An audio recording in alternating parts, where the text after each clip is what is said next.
Halo, selamat pagi anak-anak. Nah, hari ini kita bertemu lagi bersama Mem membahas pembelajaran bahasa Indonesia di tema 1 subtema 3 pertumbuhan hewan. Nah, pembahasan kali ini Mem akan bahas bagaimana pertumbuhan hewan dan mencari arti kata di Google ya. Karena kalian biasanya sebagian ada yang tidak memiliki kamus bahasa Indonesia. Sekarang kita juga sudah berinteraksi dengan mobile, dengan handphone, dengan memudahkan kalian bisa mencari di Google arti-arti kata yang berhubungan tentang pertumbuhan hewan. Oke, Mem akan menyinggung dulu tentang pertumbuhan hewan, ya. Perhatikan di sini di halaman 61. Kosakata tentang pertumbuhan dan perkembangan hewan. Nah, saya fokus dulu ke pertumbuhan hewan. Pertumbuhan hewan ditandai dengan pertambahan ukuran tubuh hewan. Adapun juga pertumbuhannya itu dipengaruhi dengan fungsi tubuhnya. Contoh hewan dapat berkembang biak itu lihat di bawah ini. Ada hewan ayam, ada juga kucing. Lihat cara mereka berkembang biak. Perhatikan baik-baik. Dari gambarnya ya, di sini ada penjelasan di teks 1 dengan teks 2. Penjelasan tentang pertumbuhan hewan dan penjelasan tentang pertumbuhan kucing. Antara ayam dengan kucing itu pertumbuhannya beda, tetapi sama-sama berkembang biak. Kita lihat. Ayam dimulai dari telurnya lalu menetas menjadi anak ayam menjadi ayam muda, dan ayam muda menjadi ayam dewasa. Selanjutnya, untuk kucing, Selanjutnya untuk kucing ini tidak bertelur. Kucing tidak mengeluarkan telur, tetapi kucing langsung menghasilkan anak. Kucing berkembang biak dengan cara melahirkan, sama seperti manusia. Dia melahirkan, langsung memunculkan anaknya. Sedangkan ayam itu berkembang biak dengan cara bertelur, ya. Oke, dimulai dari anak kucing. Anak kucing yang baru lahir dimulai bertumbuh menjadi anak kucing, menjadi kucing muda dan menjadi kucing dewasa. Nah, ayam itu butuh waktu mengerami telurnya selama 21 hari hingga dia menetas menjadi anak ayam. Artinya sebelum telur ini menetas menjadi anak ayam, butuh waktu 21 hari baru bisa muncul anak ayamnya, menetas anak ayamnya. Anak ayam akan tumbuh dan seiring bertambahnya waktu, seiring dengan pertumbuhannya, dengan perkembangannya dia akan bertumbuh menjadi ayam besar dan ayam muda dan ayam dewasa. Begitupun dengan kucing. Kucing juga mengalami nama pertumbuhan. Nah, kucing baru lahir itu bergantung susu. Ini bedanya dia dengan ayam. Kalau anak ayam yang baru lahir itu tidak menyusui. Segala makhluk hidup yang melahirkan pasti itu akan namanya menyusui, ya. Jadi termasuk manusia juga menyusui. Jadi makhluk hidup yang berkembang biak dengan cara melahirkan pasti dia menyusui. Tetapi makhluk hidup yang berkembang biak dan cara bertelur itu tidak menyusui, ya. Oke, kita lanjut. Nah, anak kucing yang baru lahir itu bergantung susu pada induknya. Itu sekitar 14 hari baru dia bisa berjalan dengan baik. Nah, ini butuh 14 hari baru bisa normal berjalan seperti anak kucing biasa. Sedangkan ayam butuh waktu 21 hari untuk memecahkan telurnya sendiri, untuk menetaskan telur, mengeluarkan anak ayam. Nah, saat dia sudah tumbuh menjadi anak kucing dan menjadi kucing muda, ini dia sudah bisa memulai cari makannya sendiri, seperti pun ayam. Saat menjadi ayam muda, telur yang baru menetas dan menjadi anak ayam itu masih bergantung sama induknya untuk dibantu mencari makan. Tetapi tidak menyusui kalau ayam. Tapi kalau anak kucing itu masih dibantu sama induknya, anak kucing yang baru lahir itu masih menyusui dengan induknya. Nanti menjadi anak kucing baru dia sudah bisa mencari makan sendiri. Paham sampai di sini? Kita next ke halaman selanjutnya. Nah, di halaman 63 kita akan membahas tentang daur hidup makhluk hidup. Ya, daur hidup itu adalah proses. Nah, hewan yang berkembang biak akan mengalami daur hidup atau proses pertumbuhan, ya, dari yang kecil menjadi besar. Nah, daur hidup adalah pertumbuhan perkembangan hewan dimulai dari yang menetas hingga melahirkan dan dewasa. Nah, di sini makhluk hidup itu berkembang biak sesuai dengan jenis hewannya. Ada yang berkembang biak dengan cara bertelur, melahirkan, dan ada yang bertelur lalu melahirkan, ya. Nah, di sini ada hewan kupu-kupu, katak, ikan, dan ayam. Kita akan jelaskan satu-satu cara perkembangbiakannya, cara daur hidup mereka sesuai dengan jenis hewannya. Nah, kamu perhatikan di buku kamu ada 4 jenis daur hidup yang kamu lihat. Pertama kupu-kupu, katak, ikan, dan ayam. Ayo kita lihat dulu dia secara baik-baik. Di kupu-kupu, lihat ada berapa tahapan yang akan dia lalui, 1, 2, 3, 4, dan 5. Sedangkan di katak ada berapa tahapan? 1, 2, 3, 4, 5. Nah, di ayam ada berapa tahapan? 1, 2, 3. Di ikan ada berapa tahapan? 1, 2, 3, 4. Nah, setiap daur hidup hewan itu juga berbeda-beda. Ada yang perlu melewati 5 tahap, seperti kupu-kupu dengan katak. Ada yang cuma daur hidupnya singkat sekali, seperti ayam. Dari telur, anak ayam langsung menjadi dewasa. Dan ada yang sedang-sedang, seperti ikan, cuma 4 tahap, larva, ikan muda, dan ikan dewasa. Nah, memberitahu, dari keempat hewan ini, yang memiliki daur hidup yang sempurna atau metamorfosis yang sempurna itu terdapat pada kupu-kupu. Kenapa katakan kupu-kupu yang memegang metamorfosis yang sempurna, yang paling bagus, ya, karena setiap tahapan dalam daur hidup kupu-kupu ini mengalami perubahan. Lihat baik-baik. Ini hewannya mau jadi kupu-kupu, tetapi Tuhan menciptakannya dengan cara dia dari telur berubah jadi ulat. Dari ulat kepompong. Dari kepompong keluar yang namanya kupu-kupu baru. Ya, keluar namanya kupu-kupu muda. Dari kupu-kupu muda menjadi kupu-kupu dewasa. Padahal kalau mau dipikir, ya, cukup dia menjadi telur, kupu-kupu kecil, kupu-kupu muda, dan kupu-kupu dewasa. Tetapi inilah keajaibannya, kupu-kupu mengalami 5 tahap metamorfosis atau daur hidup dengan berbeda-beda. Setiap tahapannya berbeda-beda. Berbeda dengan katak, dengan ikan, dan ayam.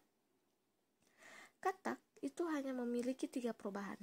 Dari telur berubah menjadi berudu ini lalu berubah menjadi katak. Ya. Dengan ayam pun seperti itu. Ayam cuma 2 saja. Dari telur langsung menjadi ayam. Itu pun ayamnya, maksudnya perubahan hewan ini tidak terlalu jauh dari hewan asli, hewan yang akan menjadi induknya. Ya, jadi bentuk hewan yang waktu dia masih baby, masih kecil, itu tidak terlalu jauh beda dengan hewan yang dewasanya. Begitupun dengan ikan. Ikan ini dari telur, larva, ikan muda dengan ikan dewasa tidak jauh berbeda. Bentuknya akan tidak berjauh beda bentuknya dari waktu dia menjadi larva sampai dia menjadi ikan dewasa. Tetapi sedangkan kupu-kupu itu beda sendiri. Dari dia bertelur, dia menetas, berubah dan akhirnya menjadi kupu-kupu. Itu semua tahapannya dia berbeda. Ya, luar biasa ya. Serangga seperti ini memiliki metamorfosis yang sempurna. Oke. Mem akan jelaskan satu-satu, ya. Kupu-kupu ini berawal dari telur. Saya mulai dari kupu-kupu, ya. Kupu-kupu dimulai dari telur. Ya. Telur ini ini telurnya, pertama-tama dia akan menetas menjadi seekor ulat kecil, ulat yang selalu nempel-nempel di daun ya. Nah, ulat ini ya awalnya dia akan dari telur menetas menjadi ulat ya. Nah, dari sini ulat ini akan berkembang biak. Ulat ini akan hidup selama 14 sampai 20 hari ya. Ulat akan hidup selama 12 sampai 40 hari saja. 40 hari artinya 1 bulan ada 30 hari. Kalau dia 40 hari artinya dia hidup di pohon itu 1 bulan 1 minggu lebih ya. Oke. Nah, dari ulat dia akan berubah menjadi kepompong atau disebut dengan pupa ya. Kepompong ini dulu dia berubah, baru ini menjadi pupa. Pupa ini yang sudah sempurna ya, kepompong ini. Nah, pada saat dia berubah, pada saat dia ulat ini mau menjadi kepompong ya, ulat itu membuat cangkangnya dari daun. Ya mungkin karena dia hidup dia meminta bantuan daun untuk dia bentuk menjadi sebuah kepompong. Ulat membentuk cangkang dan daun yang dia lilitkan pada tubuhnya. Nah, dia membuat cangkang dari daun yang dia lilitkan pada tubuhnya. Terus daun itu dia bungkus dengan benang yang berasal dalam tubuh ulat. Nah, itulah makanya biasanya ulat sutra itu paling banyak dikembangbiakkan karena dia menghasilkan benang-benang ya, benang-benang yang dibutuhkan untuk membuat sarung yang terbuat dari sarung yang sebut namanya sarung sutra karena berasal dari ulat sutra ya. Nah, ulat ini menghasilkan benangnya sendiri. Untuk apa itu benang-benang dia hasilkan? Nah, untuk membungkus dirinya saat dia mau berubah menjadi kepompong, dia pakai daun, terus dia ikat daunnya pakai benang yang berasal dalam tubuhnya ya. Nah, setelah beberapa hari setelah 12 hari, setelah beberapa hari dia akan berubah menjadi pupa. Pupa ini sudah mengeras ya. Yang tadinya dia lunak, ini sudah mengeras di sini. Ulat di dalam sini sudah mulai berubah. Yang tadinya kalian lihat kecil-kecil seperti ini, dia sudah mulai berubah. Mulai membentuk yang namanya sayapnya, antena, badannya, pokoknya sudah mulai berubah di dalam pupa ya. Nah, ini membutuhkan waktu 12 hari untuk dia bisa mengeras dan mengeluarkan kupu-kupu baru. Nah, saat tiba waktunya, kupu-kupu baru keluar dari kepompong. Dimulai dari dia mengeluarkan sayapnya, lama-kelamaan tubuhnya, dan lama-kelamaan sedikit demi sedikit dia mengeluarkan seluruh tubuhnya. Nah, setelah 12 hari dia mengeras dan muncullah yang namanya kupu-kupu cantik. Nah, kupu-kupu ini akan berubah menjadi imago. Apa itu imago, Imago itu namanya kupu-kupu dewasa. Seperti ini. Imago, ini namanya imago ya, Nak. Nah, dia berubah menjadi kupu-kupu dewasa. Nah, disinilah kupu-kupu yang biasa kalian lihat yang sangat cantik ternyata itu berasal dari ulat kecil yang ada di daun yang berubah menjadi kepompong atau pupa dan berubah menjadi kupu-kupu yang sangat cantik. Nah, asal kalian tahu, hidup kupu-kupu ini cuma singkat sekali. Umur kupu-kupu itu cuma 3 sampai 4 minggu saja. Jadi tidak tahan lama, kasihan ya. Saat sudah melewati 4 minggu dia akan mati dengan sendiri. Dia akan menghasilkan telur dan kembali menjadi kupu-kupu lagi ya. Sebelum dia punah, sebelum dia mati, dia bertelur dulu. Setelah itu telurnya dia taruh di ranting-ranting pohon, di dedaunan, dan itu akan berubah menjadi ulat ya. Nah, sudah paham dengan daur hidup daur hidup kupu-kupu, kita lanjut ke katak. Nah, daur hidup katak itu dimulai dari telur, berudu, berudu kaki, katak muda berekor, dan katak dewasa. Dia berudu, ini mungkin biasa kita temukan di selokan ya, di parit. Itu yang warna hitam kepalanya ya. Nah, terus tidak lama kemudian berudu ini akan mengeluarkan kaki dulu. Nah, setelah itu, setelah kaki keduanya muncul dan kaki, kemudian dia berubah menjadi seperti ini, berudu katak muda dewa berekor. Nah, seiring berjalan waktu, ini ekornya nanti akan masuk dengan sendirinya, menyatu ke badannya dan berubah menjadi katak dewasa. Daur hidup ayam tadi saya sudah jelaskan, dan kita ke daur hidup ikan. Ikan dari bertelur menjadi lava kecil. Itu anak-anak ikan kecil nak, yang halus-halus anak ya kan ya. Kemudian menjadi ikan muda, lalu menjadi ikan dewasa yang kita bisa konsumsi. Nah, inilah daur hidup hewan. Oke, dari daur hidup hewan, dari perkembangbiakan hewan, kalian sudah bisa mengerti ya. Hewan berkembang biak dan melalui 3 macam, ada yang bertelur, dan melahirkan.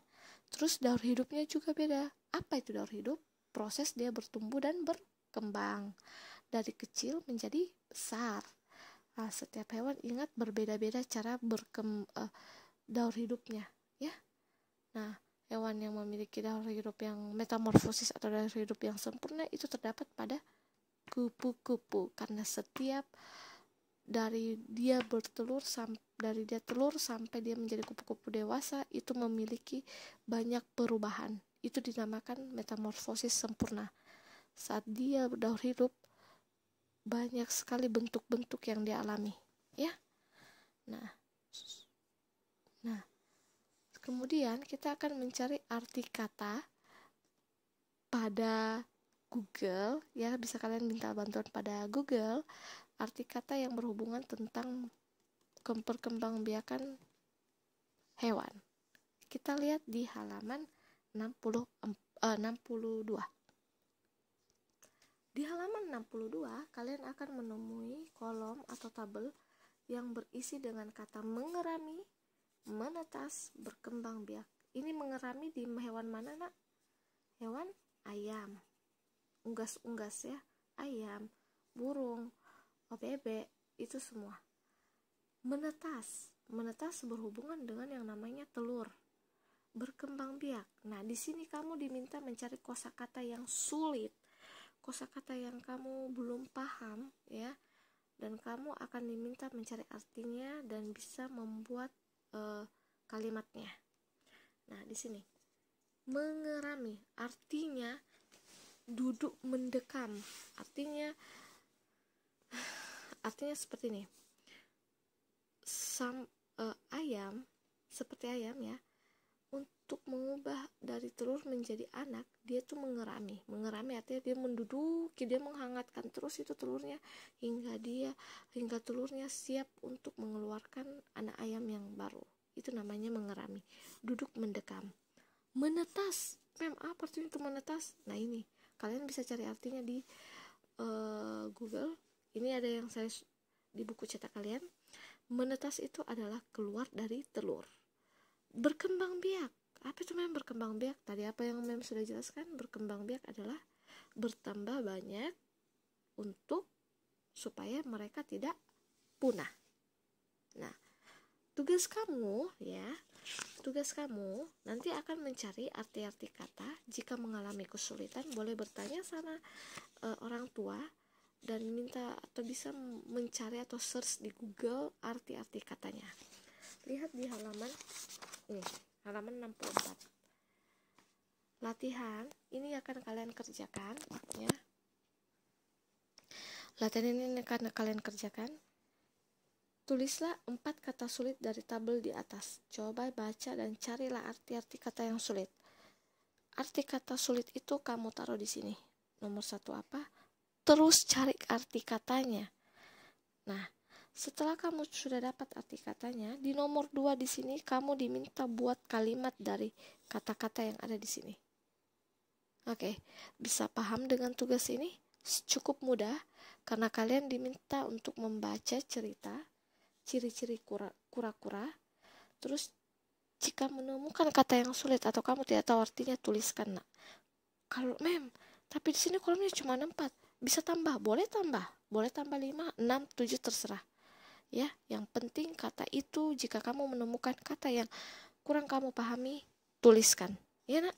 Nah, di halaman 65 juga seperti itu. Di halaman 65. Di halaman 65 malah sudah ada. Kamu diminta cari arti kata ruas, apa arti katanya, dan buat kalimatnya di sini. Artinya antena itu apa? Antena hewan ya, bukan antena televisi. Antena itu apa? Arti katanya, cari artinya. Antena adalah, saya sudah dapat di Google. Antena itu artinya seperti ini. Buatlah kalimatnya. Contoh, kalimatnya apa? Di sini. Semua dikerjakan di buku cetakmu, fotokan dengan menggunakan tulisan tegak bersambung. Menulis dengan rapi, gunakan pulpen. Ya. Oke. Sampai di sini anak-anakku. Semoga kalian bisa memahami penjelasan Sampai jumpa. Selamat belajar. Tuhan Yesus memberkati.